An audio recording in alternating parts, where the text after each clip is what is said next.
आप सभी लोगों को नमस्कार। आज मैं एक बहुत इम्पोर्टेंट टॉपिक पर बात कर रहा हूं और उस टॉपिक का नाम है सुत्त पिटक। ये सुत्त पिटक की बात अगर करते हैं, सुत्त पिटक, इस बात को थोड़ा सा ध्यान रखिएगा। सुत्त पिटक सबसे, यानी त्रिपिटक आपने नाम सुना होगा, त्रिपिटक में सबसे इंपॉर्टेंट सुत्त पिटक है, इस बात को ध्यान रखना।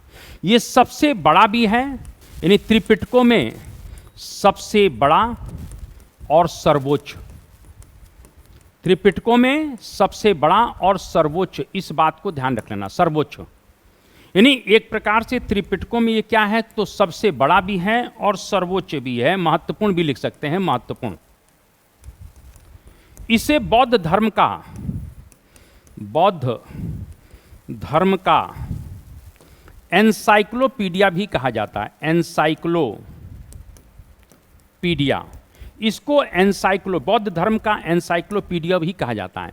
इसके संकलनकर्ता, ध्यान रखना, इसके संकलनकर्ता जो थे वो कौन थे? आनंद, बुद्ध के प्रधान जो सेवक थे पहली बौद्ध संगति में, ये ध्यान रखिएगा, पहली बौद्ध संगति में ही इसका संकलन किया जा रहा है। इसके संकलनकर्ता कौन है? आनंद है। ये क्वेश्चन आपसे पूछा जाएगा। इसमें भगवान बुद्ध के उपदेशों का संकलन किया गया, यानी सुत्त पिटक में क्या संकलन है?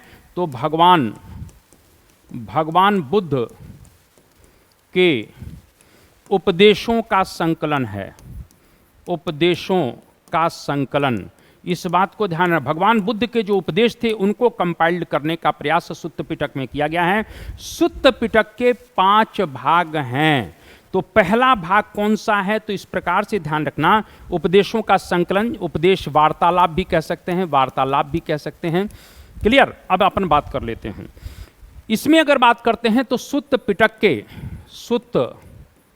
पिटक के 5 भाग हैं। कितने भाग हैं? 5 भाग। तो सीधे से हम 5 भागों में से पहले पर आ जाते हैं और पहले का नाम है दिघ निकाय। इसीलिए प्रश्न आता है कि निकाय का संबंध किस धर्म से है? तो निकाय का संबंध बौद्ध धर्म से है। तो दिघ निकाय सबसे महत्वपूर्ण है, इसमें ध्यान रखना। दिघ निकाय में राज्य और राजा की उत्पत्ति का सिद्धांत मिलता है, यानी इसमें क्या मिलता है? राज्य और राजा की उत्पत्ति का सिद्धांत।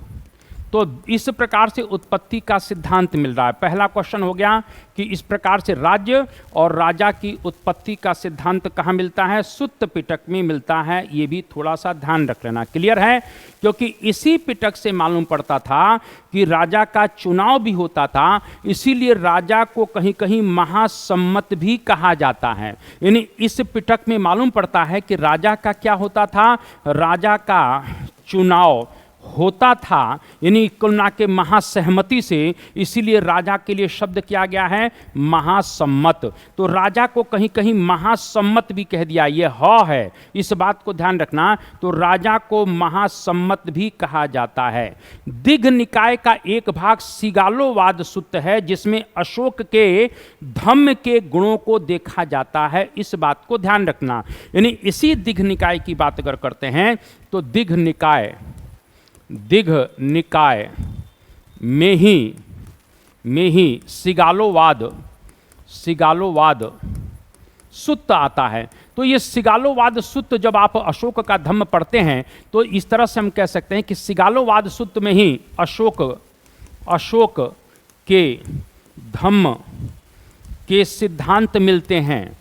इस प्रकार से क्वेश्चन आ सकता है, यानी सिगालोवाद सुत्त में ही क्या मिल रहा है? तो अशोक के धम्म के सिद्धांत या गुणों को देखा जा सकता है, प्रश्न पूछा जा सकता है। इसमें कहीं न कहीं सिगालोवाद सुत्त में बुद्ध ने जो साधारण गृहस्थ होते थे उनको उपदेश दिया है, यानी साधारण गृहस्थों के लिए क्या अनुकरणीय है उसको उपदेश दिया है। मैंने भी कहा कि अशोक के धम्म के सिद्धांत या गुण, मैंने अभी कहा कि सिगालोवाद सुत्त की अगर बात करते हैं, सिगालोवाद सुत्त में भगवान बुद्ध ने गृहस्थों यानी उपासकों के अनुकरणीय सिद्धांतों की बात की है। यानी कहीं न कहीं गृहस्थों के लिए, उपासकों के लिए क्या अनुकरण है, उसकी बात सिगालोवाद सूत्र में भगवान बुद्ध ने किया है, और वही सिद्धांत बाद में हमें अशोक के धम्म में दिखाई पड़ता है। इसीलिए सिगालोवाद सूत्र को कहीं कहीं गीह विनय भी कहा जाता है। इसीलिए सिगालोवाद सूत्र को कहीं कहीं क्या कहा जाता है, इसीलिए इसको गीह विनय, गीह विनय का मतलब है गृहस्थों के नियम, गीह विनय भी कहा जाता है, इसको गीह विनय भी कहा जाता है। यानी गृहस्थों के नियम, किसके नियम, गृहस्थों के नियम। समझ में आ गई बात। तो इस प्रकार से ध्यान रखना, दिघ निकाय में सिगालोवाद सूत्र है, उसमें सब बातें हमको देखने को मिल रही हैं। यह भी प्रश्न आपसे बिल्कुल पूछा जा सकता है। दिघ निकाय का अंतिम भाग ही महापरिनिर्वाण सूत्र है, जिसमें बुद्ध का अंतिम उपदेश है। यानी दिघ निकाय का अंतिम भाग अगर देखते हैं तो इस दिघ निकाय का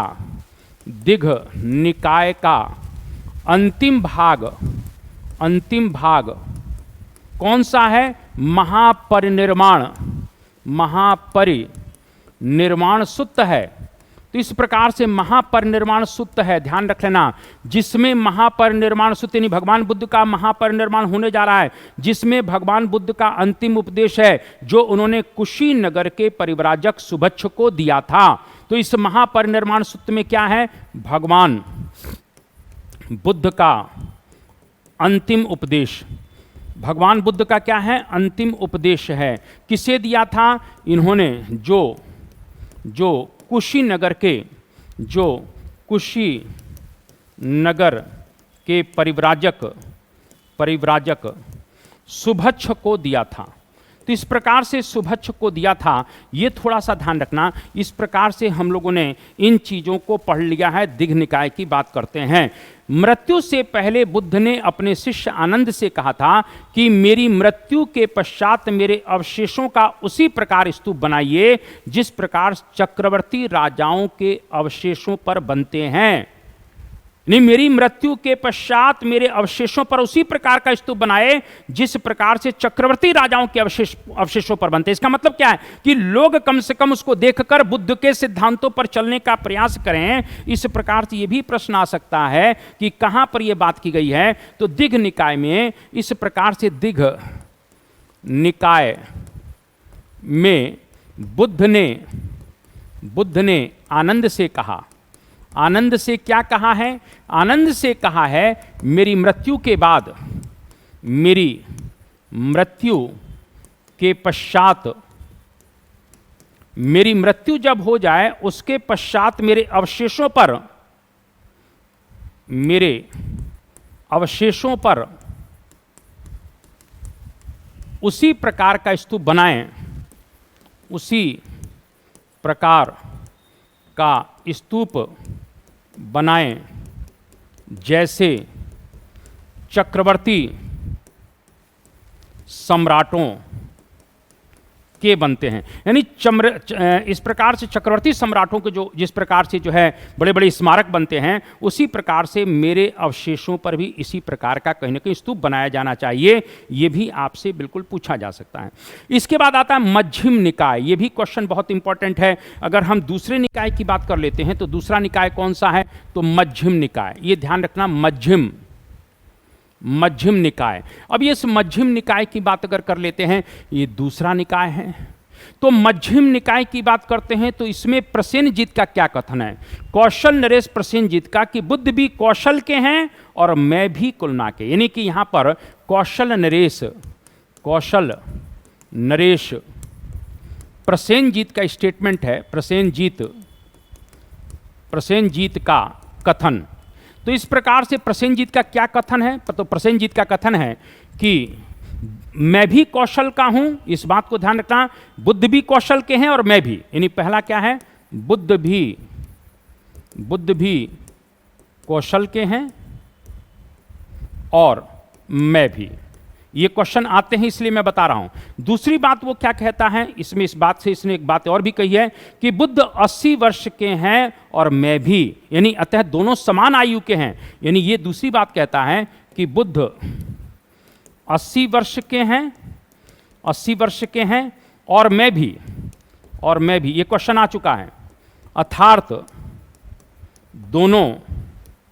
दोनों समान आयु के हैं, दोनों समान आयु के हैं। इस प्रकार से मध्यम निकाय में ये बातें हम लोगों को देखने को मिलती है, ठीक है ना। तो इतनी बातें आप लोग थोड़ा सा ध्यान रखना। इसी ग्रंथ में बुद्ध और महावीर स्वामी की भेंट का उल्लेख मिलता है, ये भी थोड़ा सा ध्यान रख लेना है। यानी इसी ग्रंथ में बुद्ध एवं महावीर स्वामी की भेंट का उल्लेख भी मिलता है, यानी कि ध्यान रखिएगा, इसी ग्रंथ में बुद्ध वह महावीर स्वामी की भेंट का उल्लेख मिलता है। तो ये भी आपसे पूछा जा सकता है कि इस तरीके से ये भी थोड़ा सा ध्यान रखना कि महावीर स्वामी और कहीं ना कहीं बुद्ध की भेंट का उल्लेख कहाँ मिलता है, तो इसी में मिलता है। ये भी प्रश्न आपसे पूछा जा सकता है, ठीक है ना। इसके बाद अंगुत्तर निकाय की बात करते हैं, तो कहीं ना कहीं बौद्ध ग्रंथ अंगुत्तर निकाय, तो यहाँ पर तीसरा जो है कुल मिला के कहीं निकाय है अंगुत्तर निकाय। अंगुत्तर निकाय की बात करते हैं, अंगुत्तर निकाय। तो इस अंगुत्तर निकाय में क्या है, 16 महाजनपदों की चर्चा। तो इस प्रकार से 16 महाजनपदों की चर्चा बौद्ध ग्रंथ अंगुत्तर निकाय में मिलती है, ये भी आपसे पूछा जा सकता है। तो ये भी प्रश्न आता है। इसमें यह भी वर्णित है कि जो व्यक्ति संघ में प्रवेश पा लेता है तो वह वर्ण विहीन हो जाता है, यानी किसी वर्ण का नहीं है। इसमें क्या उल्लेख है अंगुत्तर निकाय में, जो व्यक्ति संघ में प्रवेश कर लेता है वह वर्ण विहीन बन जाता है। वह क्या बन जाता है, वह वर्ण विहीन बन जाता है। तो इस प्रकार से वो वर्ण विहीन बन जाता है, ये भी इसमें कहीं ना कहीं बहुत इंपॉर्टेंट बात कही गई है। इसके बाद और आगे बढ़ जाते हैं, तो इसमें एक और बात बहुत इंपॉर्टेंट है कि बुद्ध के स्वप्न का उल्लेख है कि कैसे 4 दिशाओं से 4 वर्णों के पक्षी बुद्ध के चरणों में आकर बैठ गए थे। यानी बुद्ध के कहीं ना कहीं स्वप्न का उल्लेख इसमें है कि कैसे 4 दिशाओं से आए 4 वर्णों के पक्षी बुद्ध के चरणों में आकर बैठ गए। यानी बुद्ध जो है राइट ऑफ इक्वलिटी की बात इसमें बताने का प्रयास करते हैं। इस बात को थोड़ा सा ध्यान रख लेना, इस तरह के क्वेश्चन आपसे पूछा जा सकता है, ठीक है ना। तो मैंने कभी कहा कि इस प्रकार से एक मैंने पहले दिग्घ निकाय, मध्यम निकाय, संयुक्त निकाय, अंगुत्तर निकाय, तो संयुक्त निकाय की बात अगर कर लेते हैं तो ये भी थोड़ा सा ध्यान रखना, संयुक्त निकाय। चौथा निकाय कौन सा है, तो संयुक्त निकाय। तो संयुक्त निकाय की बात कर लेते हैं। संयुक्त निकाय ये चौथा निकाय, मैंने कहने कहा कि सुत्त पिटक के 5 भाग हैं, दिग्घ निकाय, मध्यम निकाय, संयुक्त निकाय, अंगुत्तर निकाय। ये आपसे पूछा जा सकता है, ठीक है। इसके बाद ध्यान रख लेना, इसमें और थोड़ा सा प्रश्न आता है, तो इससे एक और इंपॉर्टेंट है खुद्दक निकाय। हम लोग थोड़ा सा खुद्दक निकाय की बात कर लें तो यहाँ पर एक जो 5वां बहुत इंपॉर्टेंट है वो है खुद्दक निकाय। ये क्वेश्चन बहुत इंपॉर्टेंट है क्योंकि सुत्त पिटक में ये खुद्दक निकाय बहुत इंपॉर्टेंट है। यह अंतिम निकाय है, पहली बात है। और खुद्दक निकाय में ही जातक कथाओं की बात की गई है, यानी यह अंतिम निकाय है।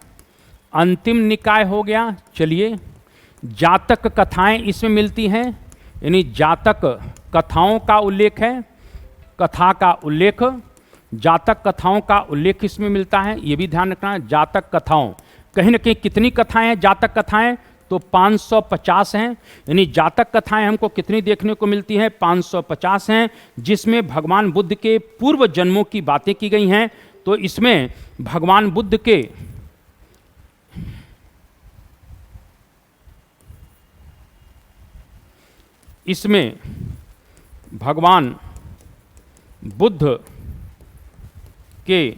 पूर्व जन्मों की कहानियां हैं।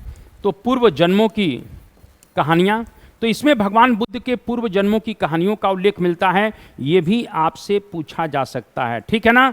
तो इतनी बातें आप लोगों को कहीं ना कहीं समझ में आ चुकी हैं। मेरा कहने का मतलब है इसी खुद्दक निकाय के अंतर्गत एक चीज आपसे पूछा जा सकता है। कहीं ना कहीं इस खुद्दक निकाय के अंतर्गत ही एक और भाग आता है जिसको धम्मपद कहा जाता है। खुद्दक निकाय के अंतर्गत ही कुल मिला के एक और क्या आता है, धम्मपद है। जो सबसे इंपॉर्टेंट है, और इस धम्म पद को बौद्ध धर्म की गीता के नाम से जाना जाता है। ये ध्यान रखना, धम्म पद को क्या कहते हैं, तो इस तरह से बौद्धों की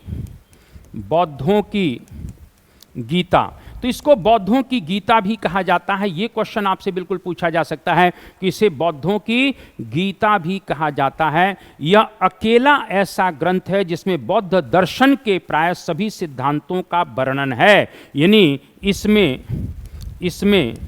बौद्ध दर्शन के प्रायः सभी सिद्धांतों का वर्णन है, सभी सिद्धांतों का वर्णन। तो इस तरीके से थोड़ा सा ध्यान रखिएगा। यहां आज हम लोगों ने सुत्त पिटक के ऊपर बात किया है। इसी तरह से मैं टॉपिक लाता रहूंगा। जय हिंद, जय भारत, वंदे मातरम।